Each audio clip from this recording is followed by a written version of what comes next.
Hi friends, welcome to my YouTube channel. ಇವತ್ತೇನು ತೋರಿಸ್ಕೊಡ್ತಾ ಇದ್ದೀನಿ ಅಂದರೆ ಕಡಲೆಬೇಳೆ ವಡೆ ಮಾಡೋದು ಹೇಗೆ ಅಂತ ತೋರಿಸ್ಕೊಡ್ತಾ ಇದ್ದೀನಿ ಸ್ನೇಹಿತರೆ.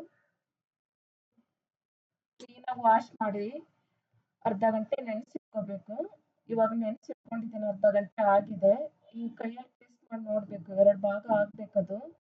ಪ್ರೆಸ್ ಮಾಡಿದಾಗ ಎರಡು ಭಾಗ ಆಗ್ತಿದೆ ನೋಡಿ ಸ್ನೇಹಿತರೆ. ಇವಾಗ ನೀರು ತೆಕ್ಕೊಂಡು ಒಂದು ಜಾರಲ್ಲಿ ಹಾಕೋತಾ ಇದ್ದೀನಿ. ಒಂದು ಜಾರಿಗೆ ಹಾಕ್ಕೊಂಡು ತರ್ತರಿಯಾಗಿ ರುಬ್ಕೋಬೇಕು. ಜಾರಿಗೆ ಹಾಕೋತಾ ಇದ್ದೇನೆ ನೋಡಿ ಫ್ರೆಂಡ್. ಇವಾಗ ತರ್ತರಿಯಾಗಿ ರುಬ್ಕೊಂಬರೋಣ. ರುಬ್ಬಾದ್ಮೇಲೆ 3 ಮೆಣಸಿನ್ಕಾಯಿ, 1 ಇಂಚು ಶುಂಠಿ, ಚಕ್ಕೆ, 6 ಬೆಳ್ಳುಳ್ಳಿ ಹೆಸರು ತಗೊಂಡಿದ್ದೀನಿ, ಚಕ್ಕೆ, ಲವಂಗ. ಇವಾಗ ಮತ್ತೆ ಇನ್ನೊಂದ್ಸಲ ರುಬ್ಕೊಳ್ಳೋಣ ಸ್ನೇಹಿತರೆ.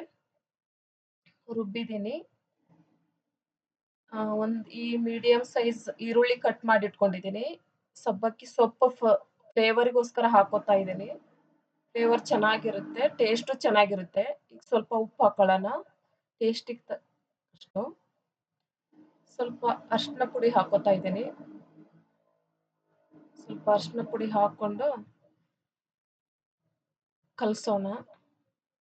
ನೀಟಾಗಿ ಎಲ್ಲ ಫುಲ್ ಕಲಿಸ್ಬಿಟ್ಟು 5 ಮಿನಿಟ್ಸ್ ಇಟ್ಬಿಟ್ಟು ಈ ಥರ ನೋಡಿ ಕಲಸಿಟ್ಕೊಂಡಿದ್ದೀನಿ. ಇವಾಗ ಒಂದು ಬಾಣಲಿಲಿ ಎಣ್ಣೆ ಕಾಯಕ್ಕೆ ಇಟ್ಟಿದ್ದೀನಿ. ಎಣ್ಣೆ ಚೆನ್ನಾಗಿ ಕಾಯಬೇಕು ಸ್ನೇಹಿತರೆ. ಇವಾಗ ಕಾದಿದೆ ಎಣ್ಣೆ, ಚೆನ್ನಾಗಿ ಕಾದಿದೆ. ನಾನು ಈ ಕಡೆ ಸ್ವಲ್ಪ ಸ್ವಲ್ಪ ಹಿಟ್ಟು ತಗೊಂಡು ಈ ಥರ ರೌಂಡ್ ಶೇಪಲ್ಲಿ ತಟ್ಟಿ ಈ ಥರ ತೆಳ್ಳಗೆ, ಆದಷ್ಟು ತೆಳ್ಳಗೆ ತಟ್ಟಿ ಕ್ರಿಸ್ಪಿಯಾಗಿ ಬರುತ್ತೆ.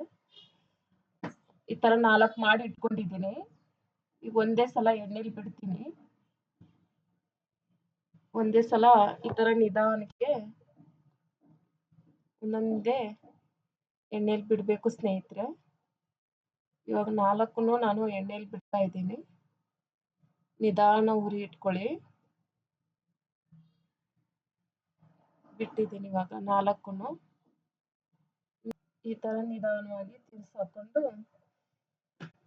ಕಡಿಮೆ ಉರಿಲೇ ಈ ಥರ ತಿರ್ಸಿ ಬೇಯಿಸ್ಕೋಬೇಕು ಫ್ರೆಂಡ್ಸ್. ಈ ಥರ ಚೆನ್ನಾಗಿ ಬೇಯಬೇಕು. ಚೆನ್ನಾಗಿ ಬೆಂದ್ರೆ ಅದು ಬ್ರೌನ್ ಕಲರ್ ಬರೋವರೆಗೂ ಈ ಥರ ತಿರ್ಸಿ ಬೇಯಿಸ್ಕೊಳ್ಳಿ. ಬ್ರೌನ್ ಕಲರ್ ಬಂದ್ರೆ ಚೆನ್ನಾಗಿ ಕ್ರಿಸ್ಪಿಯಾಗಿ ಬರುತ್ತೆ. ಚೆನ್ನಾಗಿ ಈ ಥರ ತಿರ್ಸಿ ಬೇಯಿಸ್ಕೋಬೇಕು.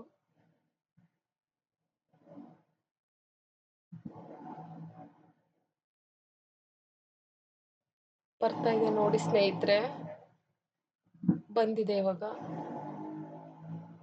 ಮಾಡಿಟ್ಕೊಂಡಿದ್ದೀನಿ ನೋಡಿ, ಮುರಿದ್ರೆ ಈ ಥರ ಕ್ರಿಸ್ಪಿಯಾಗಿ ಚೆನ್ನಾಗಿ ಬಂದಿದೆ. ಯಾರೆಲ್ಲ ಈ ನನ್ನ ವಿಡಿಯೋ ನೋಡ್ತಾ ಇದ್ದೀರೋ ಪ್ಲೀಸ್ ಶೇರ್ ಮಾಡಿ, ಲೈಕ್ ಮಾಡಿ, ಸಬ್ಸ್ಕ್ರೈಬ್ ಮಾಡಿ, ಬೆಲ್ ಐಕನ್ ಪ್ರೆಸ್ ಮಾಡಿ.